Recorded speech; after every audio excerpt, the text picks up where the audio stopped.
ម៉ៃតៃស្រាកឡុកម៉ៃតៃមានប្រភពមកពីឋានសួគ៌ត្រូពិកនៃរដ្ឋកាលីហ្វ័រញ៉ាម៉ៃតៃគឺជាភេសជ្ជៈដែលបំផុសគំនិត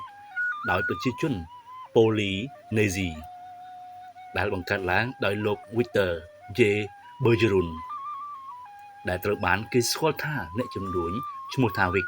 នៅឆ្នាំ1944 Bergeron បានលាយសារ៉ាំអាយុកាលចាស់របស់ជនជាតិហ្សាម៉ាអ៊ិកជាមួយនឹងទឹកក្រូចឆ្មាស្រស់ Curacao រសជាតិទឹកក្រូច Ogiet ទឹកសេរ៉ូនិងដំណក់ទឹកសេរ៉ូស្ករគ្រាប់ដើម្បីបង្កើតស្នាដៃនេះឈ្មោះរបស់វាម៉ៃតៃបកប្រែថាល្អឬក៏ចាក់ចេញពីពិភពលោកនេះជាភាសាតាហ៊ីទីបង្ហាញពីរសជាតិដ៏អស្ចារ្យរបស់ស្រាក្រឡុកម៉ៃតៃ